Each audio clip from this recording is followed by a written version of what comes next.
अस्सलाम वालेकुम एवरीवन। सो डर्मेटोलॉजी में हम करने लगे हैं अगला टॉपिक विच इज विटिलाइगो। ये तकरीबन मेरी डर्मेटोलॉजी की लास्ट वीडियो होगी और उसके बाद हम एफसीपीएस की प्रिपरेशन स्टार्ट करेंगे।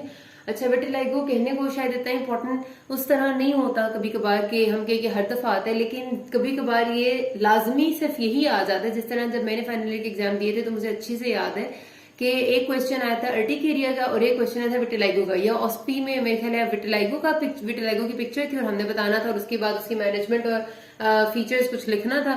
और जो बुक में क्वेश्चन आया था, सॉरी, उसमें ऐसी में तो वो अर्टिकेरिया का था। दोनों ही ऐसी चीजें जो कि बहुत सारे स्टूडेंट्स नहीं भी पढ़ते, तो इस वजह से ना ये चीज बहुत इंपॉर्टेंट है कि वो वाली डिजीजेस जो कई बार आ सकती है उनके आपको मेन बातें जरूर पता हो ताकि आप एटलीस्ट उनकी मैनेजमेंट और डायग्नोसिस लिख सकें और आपको कुछ मार्क्स मिल जाए। ठीक है, तो विटिलाइगो आम जिंदगी में आप बहुत दफा देखते हैं जिनको कई दफा इसको फुलबेरी कहा जाता है, कि जो कहते हैं कि किसी किसी की स्किन पे पैचेस आ जाते हैं व्हाइट कलर के या फिर लाइट कलर की हो जाती है कुछ एरियाज से, बाकी जगह से नॉर्मल कलर रहता है, डार्क कलर रहता है, उसको विटिलाइगो कहते हैं। ठीक है जी, विटिलाइगो वो होता है हमारे पास कंडीशन कि इट इज एक्वायर्ड डिजीज, यानी कि ये कोई आपके बाय बर्थ नहीं होती। बाय बर्थ कभी भी विटिलाइगो नहीं होता।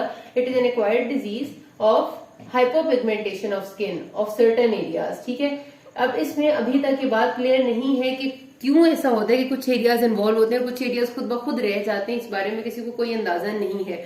कहा जाता है किसी हद तक स्किन को कोई खास ट्रॉमा लगे या फिर खास तौर पे जो सन एक्सपोजर है उसकी वजह से विटिलाइगो का होने का चांस हो सकता है, लेकिन ये बात भी बिल्कुल सर्टेन नहीं है कि क्यों डेवलप होता है। बेसिकली अगर देखा जाए तो it is an auto immune response and auto immune destruction of melanocytes. ठीक है, इसमें क्या होता है कि स्किन की पिगमेंटेशन लूज हो रही है ना, हमारे पास जो हमारी स्किन है उसको पिगमेंट देने के लिए जो चीज प्रेजेंट है वो मेलानोसाइट है। ठीक है, ये स्किन में प्रेजेंट होती है जो स्किन को कलर देती है। तो जब हमारी बॉडी की auto immune cell mediated immunity, होते हैं ना, दो तरह की इम्यूनिटी होती है, तो इसको अगर आप कभी एमसीक्यू इस किस्म का आ जाए तो ये auto immune cell mediated immunity है जो मेलानोसाइट्स को सर्टेन एरियाज ऑफ स्किन में डिस्ट्रॉय कर देती है। रिजल्टेंटली वहां मेलानोसाइट्स नहीं होंगे तो वो एरिया लाइटर कलर का हो जाएगा बाकी चीजों के निस्बत। दो लफ्ज हम यहाँ पर यूज करते हैं विटिलाइगो में, हाइपोपिगमेंटेशन का लफ्ज इस्तेमाल करते हैं और हम डी पिगमेंटेशन का वर्ड भी इस्तेमाल करते हैं। पर्टिकुलरली जो विटिलाइगो में होती है वो डी पिगमेंटेशन होती है। डी पिगमेंटेशन का मतलब हमेशा इन दोनों का फर्क याद रखना, लॉस ऑफ पिगमेंट मतलब लॉस ऑफ मेलानोसाइट इसमें होता है। ठीक है, उस जगह से बिल्कुल लॉस हो जाएगा एंड इसकी अपीयरेंस कैसे आएगी, skin will become as lighter as eyes, मतलब इतनी व्हाइट कलर की हो जाएगी वहां से स्किन, जैसे आंखों में स्क्लेरा का व्हाइट कलर होता है। ठीक है, तो skin will become very white. ठीक है, ये आ जाएगा। जबकि हाइपोपिगमेंटेशन का मतलब होता है decreased production of pigment, absence नहीं है। यहाँ डी पिगमेंटेशन में पूरा लॉस ऑफ पिगमेंट होगी, यानी एब्सेंस होगी है जिससे स्किन बिल्कुल व्हाइट होगी है। हाइपोपिगमेंटेशन में डिक्रीज प्रोडक्शन ऑफ पिगमेंट होती है, यानी थोड़ा बनता है लेकिन बनता है और skin will become lighter in colour. For example ये मेरी स्किन का कलर है, ये जो ब्राउन सा शेड या जो भी आप इसको कहें ये वाला है, अगर इससे थोड़ा लाइट ब्राउन का पैच मेरे पास आ जाएगा तो वो हाइपोपिगमेंटेशन होगा, लेकिन अगर बिल्कुल व्हाइट से कलर का पैच बन जाएगा तो वो हो जाएगा डी पिगमेंटेशन। ठीक है जी, ये फर्क है। तो vitiligo is a disease of D pigmentation जिसमें बिल्कुल ही तकरीबन खत्म हो जाता है, पिगमेंट लॉस हो जाता है ना, क्योंकि सेल मेडिएटेड इम्यूनिटी मेलानोसाइट्स को डिस्ट्रॉय कर देती है। अच्छा, सर्टेन एरियाज में ये ध्यान में रखना है कि जो इसकी अब थोड़े क्लिनिकल फीचर्स की बात करें तो बहुत सिमेट्रिकल से डिस्ट्रीब्यूशन है। अगर आपको मैं आसान लफ्जों में याद रखने के लिए बताऊं ना तो आपने याद रखना है कि ये उन बॉडी पार्ट्स पे सबसे ज्यादा इसकी प्रेजेंटेशन होती है जो हमें नजर आते हैं। नजर कहाँ तक आ सकते हैं, फेस पे, ठीक है, उसके बाद आपकी हैंड्स एंड रिस्ट्स ये इन्वॉल्व होती हैं, उसके बाद आपका हैंड्स और रिस्ट के बाद आपकी फुट फीट यानी पांव और नीज। ठीक है, फीट एंड नीज, तो इसकी सिमेट्रिकल होती है। मतलब आपको आसान में याद है कि जो चीजें नजर आ रही होती है ना, चलो घुटने नहीं नजर आ रहे लेकिन हाथ और रिस्ट, पाँव और फेस, उन पे ये सबसे ज्यादा होता है। बाकी बॉडी के एरियाज में कि कुछ लोगों में होता है कुछ में नहीं होता, लेकिन सबसे ज्यादा इनमें होता है। जो विटिलाइगो के पैचेस होते हैं बहुत शार्पली डिफाइंड होते हैं। ऐसा नहीं होता कि डिफ्यूज सा कलर है और वो डिफ्यूज हो रहा है साथ वाले हमारे नॉर्मल स्किन कलर के साथ, नहीं, पूरा शार्पली डिफाइंड व्हाइट कलर का पैच होगा और उसके बाद आपकी नॉर्मल स्किन कलर आ रहा होगा वो पैचेस।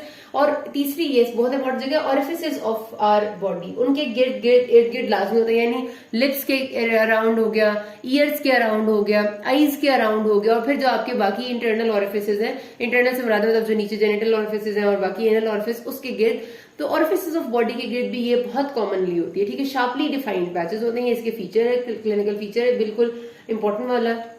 और कई दफा ऐसा होता है कि हमारे पास ना थोड़ी थोड़ी सी जगह पर, मतलब एक ही साइन है रीपिगमेंटेशन का, एक साइन होता है कि अगर आपके पास जो पैच है ना उसके कोनों कोनों पे थोड़ा थोड़ा सा फॉलिकल्स डेवलप हो रहे हो, ठीक है। फॉलिकल्स नहीं डेवलप होते, बेसिकली थोड़ा सा रीपिगमेंटेशन होने लगती है। इसका मतलब है कि हो सकता है कि पिगमेंट दोबारा आ जाएगा, दोबारा बॉडी एक्वायर कर लेगी, ठीक है जी। अच्छा, ये जहन में रखना है कि हमारे पास एक होती है कंडीशन ट्यूबरकुलस की लेप्रेसी, मतलब एक तो ट्यूबरकुलोसिस होता है ना जो रेस्पिरेटरी ट्यूबरकुलोसिस, एक लेप्रेसी होती है। लेप्रेसी में भी डीपिगमेंटेशन हो जाती है, लेकिन उसमें क्या होता है कि साथ साथ आपकी जो स्किन की सेंसेशंस है वो भी खत्म हो जाती हैं। इसमें आपकी विटिलिगो में सेंसेशंस हमेशा इंटैक्ट रहती हैं, यानी वो जगह जहां पर से कलर चला गया वहां के सेंसरी रिसेप्टर्स कायम दायम रहते हैं, ठीक है जी। अच्छा, कहते हैं वुड्स लाइट एग्जामिनेशन अगर हम करें तो वुड्स लाइट के नीचे अगर हम देखें, वो स्पेसिफिक लाइट होती है कि वो आपको बहुत क्लियर पिगमेंट में डिफरेंस दिखाएगी in patch of vitiligo and in normal skin, ठीक हो गया जी। तो इसके थोड़े से क्लिनिकल फीचर्स है। वैसे भी आपको ये सारी बातें पता है कि एक फुलबेरी के बंदे में इस किस्म की कंडीशन होती है, तो आप इसको अंदाजा लगा सकते हैं।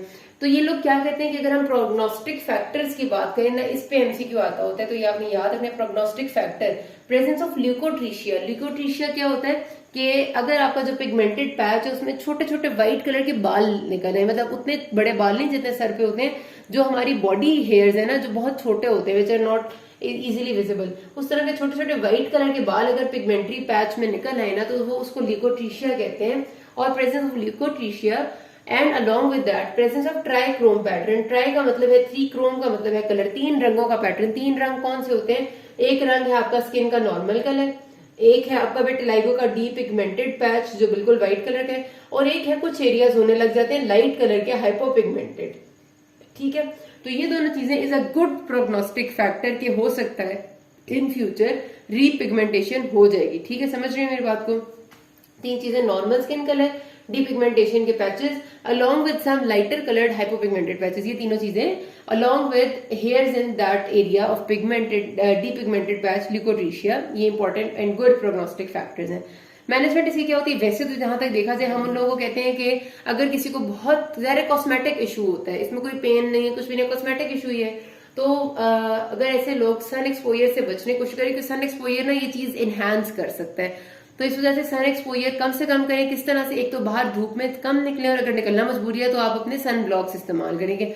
Along with camouflage cosmetics. जो कैमोफ्लेज कॉस्मेटिक्स है उसका मतलब ये है कि वो कॉस्मेटिक क्रीम्स जिनसे आपका स्किन टोन एक जैसी लगे। डेफिनेटली अगर आपका एक व्हाइट कलर का पैच बहुत ज्यादा है तो दो तरीके इस्तेमाल कर सकते हैं। आप कोई ऐसी बेस इस्तेमाल कर ले जो लाइटर कलर की हो, जो आपकी बाकी स्किन को भी लाइटर कर ले, या फिर दूसरा ऑप्शन ये होता है कि आप कोई ऐसी बेस इस्तेमाल करें फेस पे लगाने के लिए जो आपकी सारी स्किन को एक जैसी ही टोन का कर दे। मतलब ऊपर आप कोई भी कॉस्मेटिक क्रीम, जो हमारे पास आजकल इतनी सारी अवेलेबल है, बेस होती है, फेस जो भी क्रीम्स होती हैं, बीबी क्रीम, फलाना फलाना, उनमें से कोई भी, कैमोफ्लेज का मतलब होता है ऐसी चीज जो कि असल को छुपा दे। तो आप वैसी कोई भी कॉस्मेटिक इस्तेमाल कर देंगे अपनी स्किन पे जो असल को छुपा देगी, जो आपका स्किन टोन बिल्कुल एक जैसी कर देगी, तो it is fine with the people. 90% of people are going with this, ठीक है। ये इसी के साथ सारी जिंदगी गुजार देते हैं। फिर किसी हद तक रोल होता है बहुत पोटेंट टॉपिकल ग्लूकोकॉर्टिकॉइड्स का, वो शायद इस डीपिगमेंटेशन में कोई ना कोई रोल प्ले कर सकता है, लेकिन बहुत ज्यादा हर किसी में नहीं करता। इसी तरह हमारे पास जो कैल्सिन्यूरिन इनहिबिटर्स हैं, कहने को तो वो आपके इन्फ्लेमेटरी पाथवे के अंदर इनहिबिट करते हैं उस पाथवे को, और डर्मेटाइटिस में हम देते हैं, लेकिन उनका भी थोड़ा बहुत रोल यहाँ पर है रीपिगमेंटेशन में। उसे टॉपिकल पाइमिक्रोलिमस या टॉपिकल टेक्रोलिमस होते हैं वो। Phototherapy, narrow band ultraviolet B या Swirlin ultraviolet A light, they are also playing role in repigmentation। कहते हैं long term narrow band UVB, या आपका MCQ है, is most potent repigmentary factor। अगर आप रीपिगमेंटेशन चाहते हैं तो सबसे अच्छा रिजल्ट जो अभी तक देखा गया वो narrow band ultraviolet B light के साथ है, अकॉर्डिंग टू डेविडसन। ये सबसे अच्छा रिजल्ट देती है, और यही सबसे, लेकिन बहुत लॉन्ग टर्म इफेक्ट है, बहुत लंबे अरसे के बाद इसका इफेक्ट आता है नैरो बैंड यूवीबी का। ये एमसीक्यू में आती है कि सबसे अच्छी चीज क्या है तो रीपिगमेंटेशन में, ठीक है। नॉर्मली अगर आपने रीपिगमेंटेशन नहीं करनी तो फिर सिर्फ आप कैमोफ्लेज कॉस्मेटिक्स इस्तेमाल कर दें। और सर्जिकली अगर देखा जाए तो ऑटोलॉगस मेलानोसाइट ट्रांसफर, यानी आपकी बॉडी में से ही मेलानोसाइट्स लेके उस जगह पर ट्रांसफर किए जा सकते हैं। ये आपकी आजकल की नई टेक्नोलॉजी जो डेफिनेटली पाकिस्तान में नहीं है लेकिन दुनिया में हो रही है। तो यहाँ पर ये बात खत्म करते हैं। किसी कोई मसला हुआ you can ask me. Thank you.